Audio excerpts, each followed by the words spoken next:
Good morning. Welcome to a wonderfully sunny, crisp autumnal morning in the Charente-Maritime, and welcome back to Wander at Short of a Chateau. I am taking my coffee in the front courtyard this morning whilst enjoying the view of the building and looking at the crisp autumnal leaves that are changing colour just behind me. Isn't that beautiful and whimsical?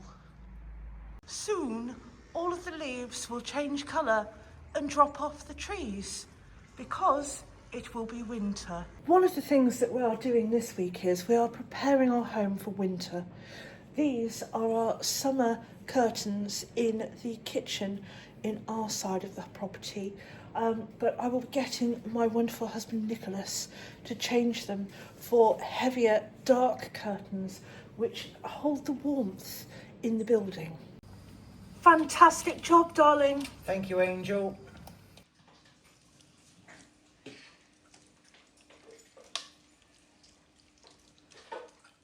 Tonight we are doing one of our guest dinners. I'm in the kitchen and I've just looked up and I've seen something in the corner of the room.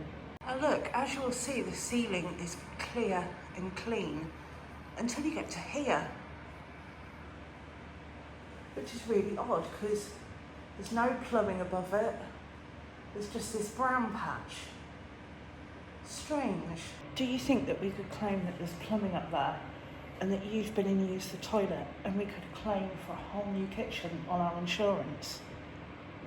No, we don't need a new kitchen. We have a lovely kitchen, coordinated, useful, not just there for decoration. True.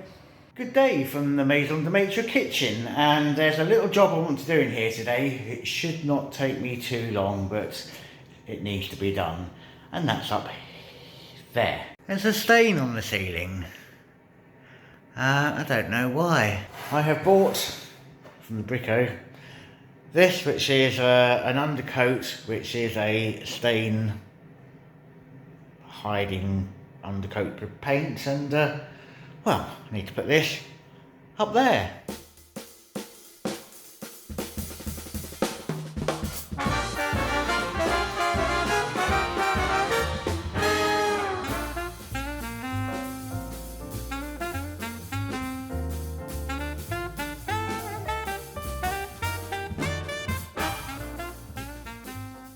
Well, that took absolutely no time at all. However, it will need a second coat, and the instructions on the tin say to leave 24 hours between coats. So that's all I can do to that today. Well, there's another job I want to do, and it's just out here, out through the doors into the lovely sunshine. So these are our cellar flaps. When we moved into the house, they were really, really rusty, and actually we got a metal worker to come and fabricate us a couple of new flaps here so people didn't fall down into the cellar.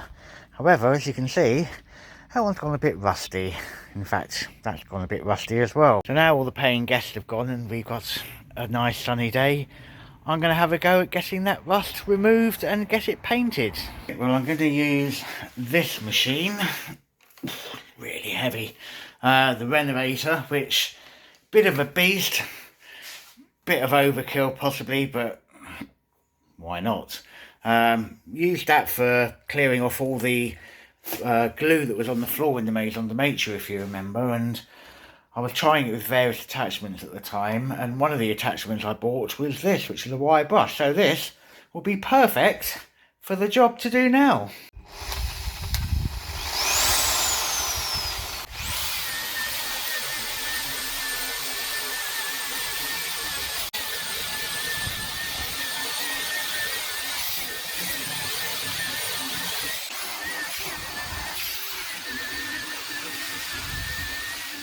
That took no time at all, which was really good. Yeah, pack the tool away and go and get the paint. An exterior paint, it's for metal work, it says it's anti-rust and you can put it on without an undercoat, and well, it's the colour that it is down there, so 8-year guarantee. We'll see.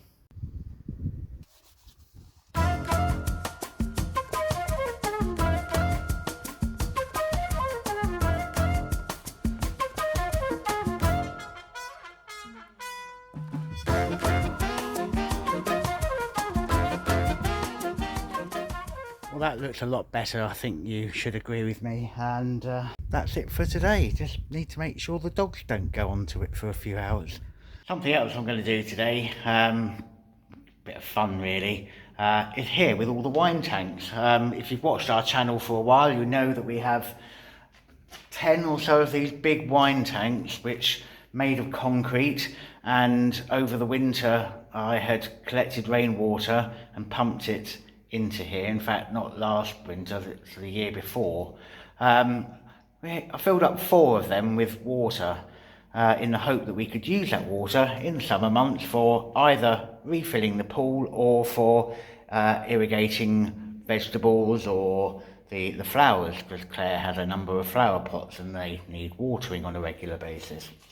However, the water that we kept, it was bad. The water was good when it went in, but there's some residue in the tanks which has meant that it's unusable. I've got 1 tank left with water in, which I'm going to open. Because there's water inside, there's pressure against the door goes inwards, so I need to bash it.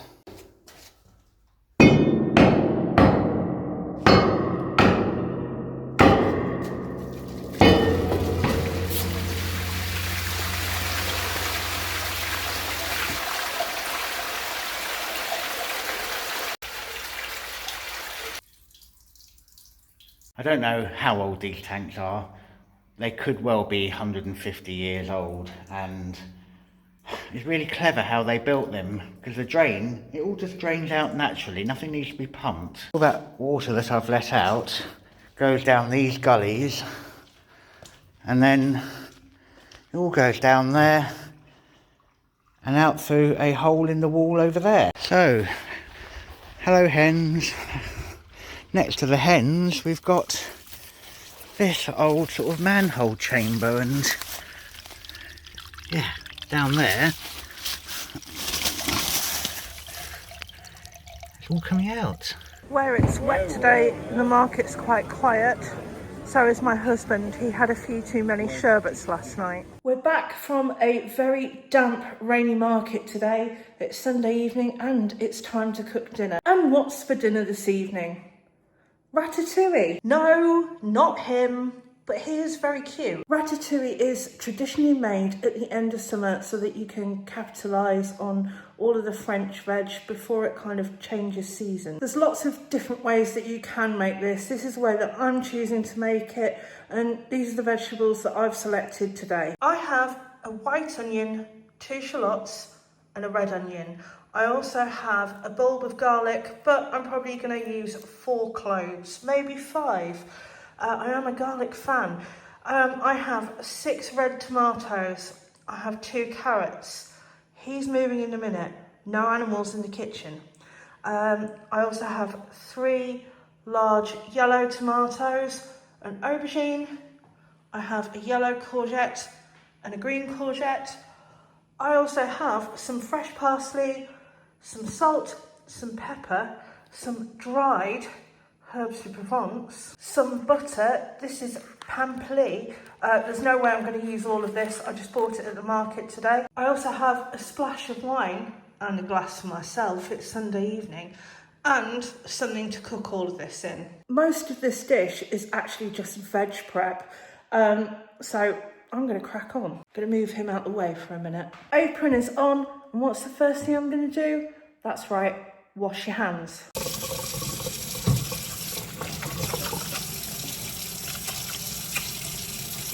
I'm starting this by prepping my root vegetables first, and then I'm going to make a base sauce for the ratatouille.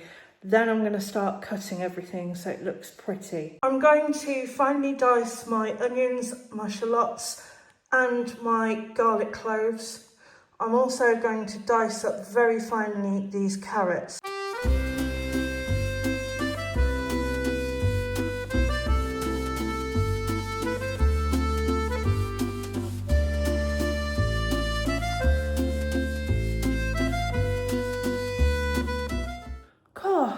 Those shallots had a bit of a kick to them. Anyway, what I've done for the purpose of this video is I've prepped it all and I've put that to one side in little dishes. And there we go. And now I'm just going to quickly preheat my oven to 200 degrees. I've washed my chopping board and now I'm just going to take a minute to cut up a red tomato and one of the yellow tomatoes. Done. Added to the prep pile. Along with the ratatouille tonight, we will also be having a roast chicken. Full disclosure, I haven't bought this chicken from the market. I find the prices of chickens at the market very expensive. Yes, some of them are free range, but a lot of them are really tough.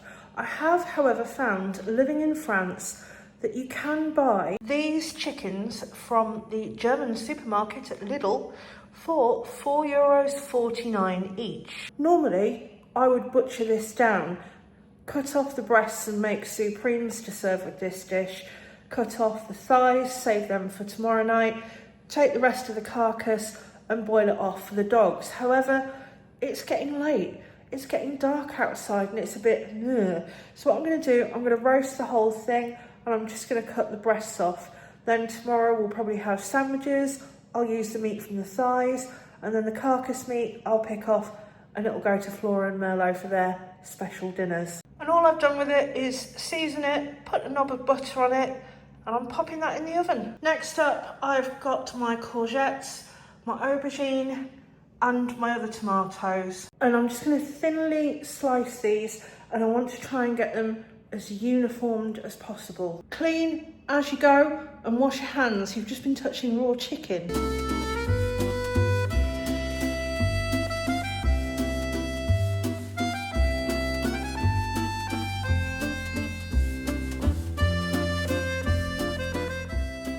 And there we have it. All of your vegetables are sliced and prepared. I'm then going to give my parsley a quick wash. I'm going to use half a bunch and I'm just going to dice that up and put it in a little bowl. It's now time to start making your base sauce for the dish. I'm about to turn the extractor on, it's about to get noisy. I'm going to hook the camera up and I'm just going to put it next to the pan so you can see as I add things. First up is your knob of butter and you want to get that to a lovely foaming point.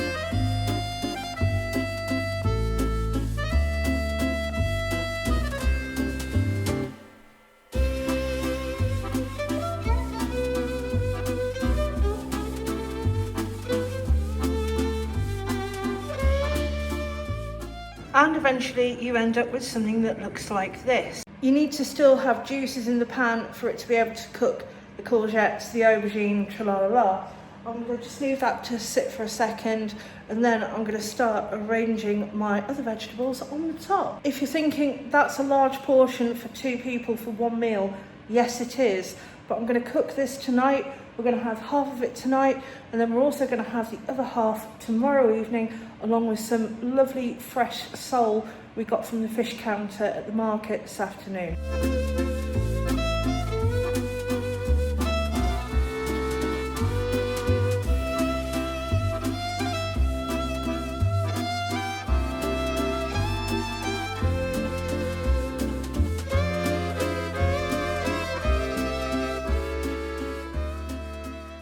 And there we have it.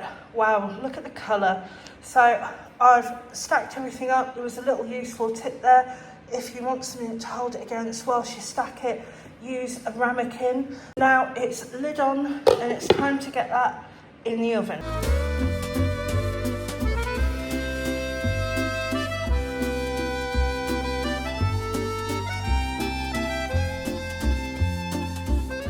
After 25 minutes in the oven, she is ready to serve.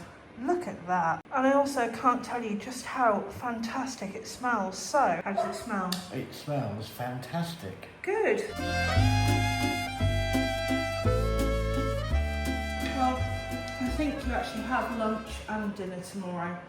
And yeah, we're having that with some bread that we got from the market this afternoon. And that is ratatouille done. Good afternoon. It is a beautifully sunny autumnal day. Now, so far this week, you have mostly seen what Mr. Butcher has been up to. I, on the other hand, have been busy squirreling away, cleaning and getting things ready. Today, my mother-in-law and my father-in-law are arriving from England. So I have cleaned the gîte within an inch of its life. But what my mother-in-law and father-in-law don't know is that there is going to be a surprise for them. My brother-in-law is coming here, and so is my niece. So this morning, Nicholas, I'm calling him Nicholas because his parents are coming. Oh, that needs some oil. Nicholas went to Bordeaux Airport to go and pick up my wonderful brother-in-law and my niece, all the way from sunny Manchester. It's grim up north. Yeah, my mother and father-in-law have no idea they're coming. It's a surprise. Always like to surprise my mother-in-law. Look who I found at the airport. Well, there we go. She's gone there. Go on then.